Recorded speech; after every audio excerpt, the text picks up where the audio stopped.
எனதன்பு மேச ராசிக்கார நேயர்களுக்கு எனது இனிய வணக்கங்க. நம்ம இன்னைக்கு வீடியோ பதிவுக்குள்ள முழுமையா போறதுக்கு முன்னாடி முருகரை மனதார வணங்கிட்டு வீடியோ பதிவுக்குள்ள போகலாங்க. ஓ முருகா போற்றி, ஓ முருகா போற்றி, ஓ முருகா போற்றி, எனைக்காக்கும் முருகனே போற்றி. நல்லதே நடக்கும், நல்லது மட்டும்தான் நடக்கும். ஆரம்பத்தின் அடையாளம் ஆற்றலின் உருவம், அதுதாங்க நம்மளோட மேசம். துணிச்சலோடு முன் செல்றது இவங்களோட ஸ்டைலா இருக்கு. யாரையும் காத்திருக்க வைக்க மாட்டாங்க, யாருக்காகவும் இவங்க காத்திருக்க மாட்டாங்க. தங்களுக்கான பாதைய தாங்களே உருவாக்கக்கூடியவங்களா இவங்க இருக்காங்க. வெற்றி இவங்களுக்கு ஒரு இலக்கல்ல, அது இவங்களுடைய இயல்பா இருக்குங்க. நம்மளுடைய மேச ராசிக்காரர்களுக்கு 2026ஆம் ஆண்டு ஏப்ரல் 14ஆம் தேதிக்கு பிறகு விசுவ வருஷ புத்தாண்டு ஒரு முக்கியமான காலகட்டமா இருக்குங்க. இது வாழ்க்கையில ஒரு புதிய அத்தியாயத்தை எழுத போகுது. ஏழரை சனியின் தாக்கம், குரு மற்றும் ராகு கேது பயிற்சியால ஏற்படும் மாற்றங்கள், ஒரு பெண்ணின் மூலம் வாழ்க்கையில ஏற்பட போகும் திருப்புமுனை, தொழில் மற்றும் பொருளாதார நிலை, ஆரோக்கியம், ஆன்மீகம் போன்ற பல்வேறு அம்சங்களை பத்தி இந்த வீடியோல நம்ம விரிவா தெரிஞ்சுக்க போறேங்க. 2026ஆம் ஆண்டு ஏப்ரல் 14ஆம் தேதி பிறக்கக்கூடிய விசுவ வருஷ புத்தாண்டு மேச ராசிக்காரர்களுடைய வாழ்க்கையில பெரிய அதிசயத்தை ஏற்படுத்த போகுது. இது ஒரு ரகசிய செய்திங்க. இதுவரை அனுபவித்த கஷ்டங்களுக்கு விடையெல்லாம் கிடைக்க போகுது. கர்ம சக்கரம் ஒரு முக்கியமான புள்ளியை எட்டி இருக்குதுங்க. சனி பகவான் கும்ப ராசியிலிருந்து மீன ராசிக்கு இடம் பெயர்ந்துள்ளார். இதனால மேச ராசிக்கு ஏழரை சனியின் முதல் கட்டமான விரய சனி தொடங்கிருச்சு. சனி பகவான் கர்ம வினைகளுக்கு ஏற்ப பலன்களை அளிப்பாரு. இந்த புத்தாண்டு பிறக்கும் போது சனி பகவான் விரயஸ்தானத்தில் அமர்ந்திருப்பாரு. சனி பயிற்சியின் தொடர்ச்சியாக ஒரு பெண்ணின் மூலமா உங்க வாழ்க்கையில ஒரு பேரின்மை வெளிச்சத்துக்கு வரும். அந்த உண்மை ஆரம்பத்தில் மனதை பிளப்பது போலவே அல்லது கண்ணீரை வரவழிப்பது போலவே இருக்கலாம். ஆனா அந்த வழிதான் உங்களை அடுத்த கட்டத்துக்கு அழைத்து செல்லும் மருந்து அமையும். அந்த பெண் உங்கள் உறவில் இருப்பதவரா இருக்கலாம், எதிர்பாராத ஒரு அந்நிய பெண்ணா கூட இருக்கலாம். ஆனால் அவர் சொல்லும் ஒரு வார்த்தை உங்கள் வாழ்வின் திசையவே மாத்திரும். 2026ஆம் ஆண்டு ஜூன் மாதம் 2ஆம் தேதி நிகழவிருக்கும் குரு பெயர்ச்சியின் தாக்கத்தாலும் நீங்கள் எடுக்கும் முயற்சிகள்ல சில மாற்றங்கள் ஏற்படலாம். குரு பகவான் கடக ராசிக்கு போறதுனால சுக யோகங்கள் அதிகரிக்கும். இது உங்கள் தாயார் வலியுறவுகளில் மேன்மையை ஏற்படுத்தும். வீடு வாகன யோகங்களையும் கொண்டு வரும். அதே சமயம் முதலீடுகள்ல அதிக கவனம் தேவைப்படும். வெளியூர் பயணங்கள் உங்களுக்கு புதிய வாய்ப்புகளை தரக்கூடுங்க. நீங்கள் ஒருவருக்கு உதவி செய்திருப்பீங்க, ஆனா அதே நபர் உங்களுக்கு தெரியாம உங்களுக்கு எதிராக வேலை செஞ்சிருப்பாங்க. இது உங்களின் பலவீனம் இல்ல, இது சனி பகவான் உங்கள் பொறுமைய சோதிக்க வைத்த கர்ம பரீட்சைங்க. மேச ராசிக்காரர்களின் ஜாதகத்துல 12ஆம் இடம் என்பது விரயஸ்தானம், மோட்சஸ்தானம். நீங்க கடந்த காலங்கள்ல செய்த உழைப்புக்கான பலன்கள் இப்போது சுப விரயங்களாக மாறப்போகுது. ஏழரை சனி என்பது உங்களை பயமுறுத்துவதற்காக அல்லங்க, உங்களை செதுக்குவதற்காகவே வருது. நீங்க மற்றவர்களை முழுமையாக நம்பி ஏமாந்த காலங்கள் இனி உங்களுக்கு விழிப்புணர்வை கொடுக்கும். ஒரு நபர் உங்களை சோதனைக்கு உள்ளாக்குவார், ஆனா அதன் மூலமா உங்க உண்மையான பலம் என்ன அப்படிங்கறது உங்களுக்கு தெரிய வரும். நீங்கள் மௌனமாக துன்பத்தை அனுபவித்த நாட்களுக்கு பலனாக இப்போது உங்களுக்கு மனமுதிர்ச்சி கிடைக்க போகுது. சனி பகவான் உங்களை நிதானமாக செயல்பட வைப்பாருங்க. அந்த நிதானமே உங்க வெற்றிக்கான சூட்சமாயிருக்கும். யாரை நம்பணும், யாரை தவிர்க்கணும் என்ற ஞானம் உங்களுக்குள்ள தானாகவே பிறக்குங்க. இனி என்னால மற்றவர்களுக்காக என்ன அழித்து கொள்ள முடியாது, எனக்குன்னு ஒரு எல்லை வேண்டும் என்ற அந்த ஒரு எண்ணமே உங்கள் வாழ்க்கைய மாற்றும் விதையா மாறிடுங்க. தேவையற்ற அலைச்சல்கள் அதிகரித்தாலும் அது உங்களுக்கு ஒரு புதிய அனுபவத்தை தருங்க. உங்கள் உதவி தேவைப்பட்ட போது மட்டும் உங்களை தேடி வந்தவங்க இனி உங்கள் வாழ்க்கையிலிருந்து மெதுவாக விலகிடுவாங்க. இது உங்களுக்கு ஒரு இழப்பாக தெரிந்தாலும் உண்மையில விரயசனி உங்கள் வாழ்க்கையிலிருந்து தேவையற்ற மனிதர்களை அகற்றும் பாதுகாப்பு வளையமா இதை பார்க்கணுங்க. இந்த புதிய மாற்றத்திற்கு ஒரு பெண் கருவியாக இருப்பா. அவள் சொல்லும் ஒரு சிறிய செய்தி உங்கள் மனதிலே பல காலங்களாக பூட்டி கிடந்த ரகசிய கதவுகளை திறக்கும். ஜோதிட ரீதியாக பார்த்தா மேச ராசியின் ஜாதகத்துல சந்திரன் ஒரு முக்கியமான காரணியாக இருக்காரு. சந்திரன் அப்படின்னா மனம் மற்றும் உணர்வுகள். அந்த பெண் உங்கள் மனதுக்கு கண்ணாடியா திகழ்வாள். காதலில் இருக்கும் மேசராசிக்காரர்களுக்கு இது ஒரு தெளிவான காலகட்டமா இருக்கு. நீங்கள் நேசிக்கும் நபர் உங்கள் அன்புக்கு தகுதியானவரா அல்லது உங்களை பயன்படுத்திக் கொள்கிறாரா என்ற உண்மை இப்போது உங்களுக்கு தெரிய வருங்க.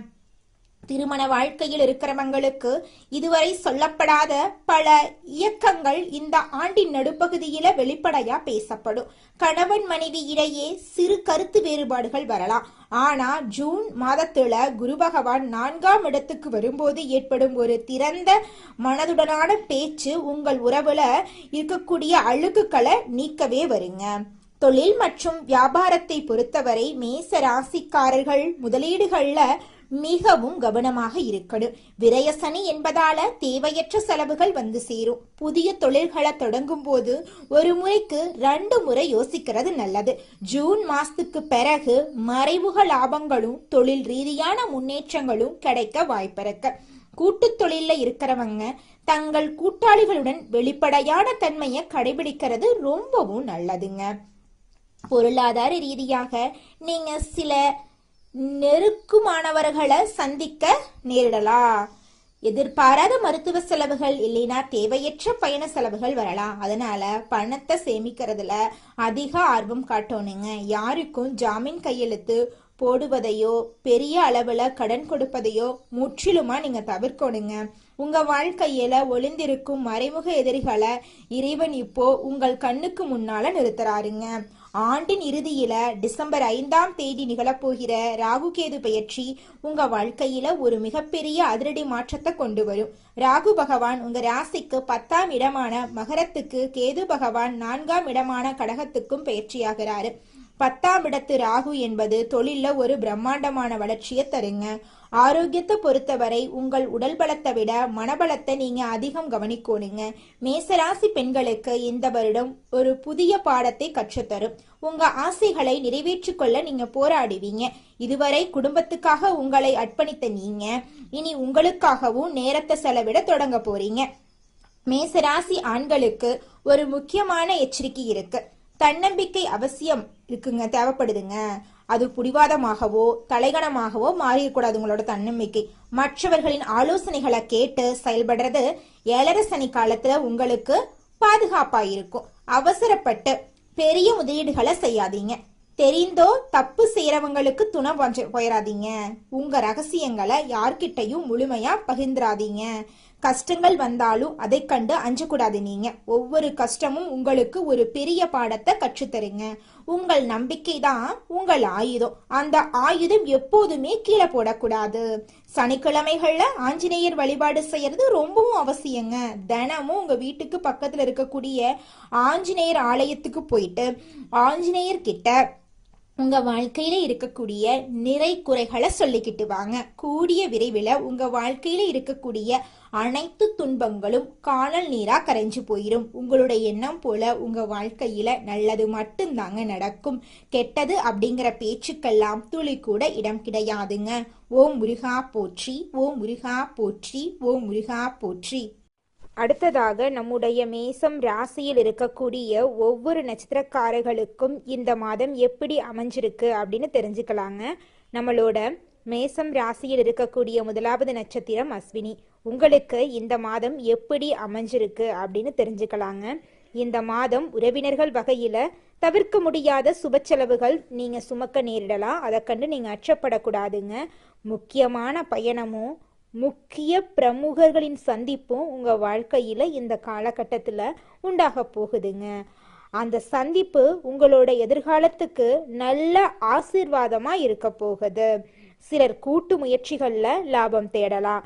சிலர் குடும்பத்தினரோடு கூட்டு தொழில் செய்து தொழில்ல லாபம் பார்க்கலாம். உங்களோட குடும்பத்துல இது நாள் வரைக்கும் தடைபட்ட அனைத்து காரியங்களுமே இனி வரக்கூடிய காலங்கள்ல தங்கு தடையின்றி இனிதே நடைபெற போகுது. உங்க கையில பணப்புழக்கம் அதிக அளவுல இருக்க போகுதுங்க. அடுத்ததாக நம்மளோட மேசம் ராசியில் இருக்கக்கூடிய நட்சத்திரம் பரணி. உங்களுக்கு இந்த மாதம் எப்படி அமைஞ்சிருக்குன்னு பார்க்கலாங்க. இந்த மாதம் ஆரோக்கியம் நல்ல விதமா இருக்க போகுதுங்க. தொழில், வேலை, உத்தியோகத்துல வெற்றி ஏற்படும். சேமிப்பு அதிகரிக்குங்க. உங்கள் உழைப்பும் நம்பிக்கையும் உங்களுக்கு முழுமையான பலனையும் திருப்தியையும் தேடித்தரப்போகுது. எதிர்ப்பும் இடையூறும் ஒருபுறம் இருந்தாலும் உங்களின் தன்னம்பிக்கையாலையும் தைரியத்தாலையும் நீங்க போராடி வாழ்க்கையில வெற்றி பெற போறீங்க. உங்க வாழ்க்கையில இது நாள் வரைக்கும் இருந்த அனைத்து பிரச்சனைகளுக்கும் படிப்படியாக தீர்வு கிடைக்க போகுது. உங்களுடைய ஆசைகள் கனவுகள் எல்லாமே நிறைவேற போகுதுங்க. உங்களோட வாழ்க்கையே சொர்க்க வாழ்க்கையாக மாறப்போகுதுங்க. அடுத்ததாக நம்முடைய மேசம் ராசியில் இருக்கக்கூடிய நட்சத்திரம் கார்த்திகை 1ஆம் பாதம்.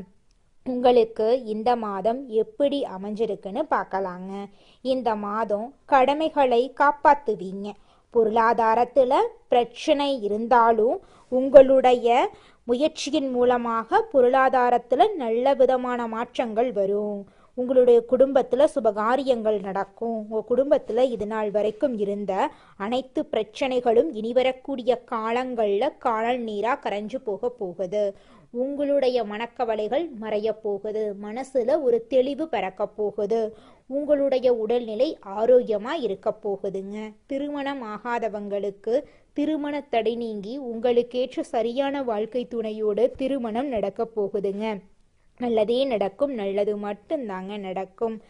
கந்த சஷ்டி விரதம் இருந்து முருகனை வணங்குனீங்கன்னு வச்சுக்கங்க, உங்க வாழ்க்கையில இருக்கக்கூடிய அனைத்து பிரச்சனைகளும் குறைஞ்சு போயிடும். வாழ்க்கையில அமைதி ஏற்படும். மனசுல அமைதி உண்டாகும். இந்த உலகத்துல யாருங்க கோடீஸ்வரன்? கோடி கோடியா பணம் வச்சிருக்கிறவங்களா, பிடிச்ச உணவுகளை சாப்பிட்றவங்களா, பிடிச்ச உறவுகள் கிட்ட பேசுறவங்களா? இதுல யாருமே கோடீஸ்வரன் கிடையாதுங்க. யார் ஒருத்தவங்க நோய் நொடி இல்லாம மனக்கவலை இல்லாம நிம்மதியா தூங்குறாங்களோ அவங்க தாங்க இந்த உலகத்திலேயே சிறந்த கோடீஸ்வரன். அப்பேற்பட்ட கோடீஸ்வரன் ஆகக்கூடிய யோகம் உங்களுக்கு இந்த மாதம் அமைஞ்சிருக்குதுங்க. உங்க வாழ்க்கையில இனி வரக்கூடிய காலங்கள்ல கவலை கண்ணீர் அப்படிங்கிற பேச்சுக்கெல்லாம் துளி கூட இடம் கிடையாதுங்க.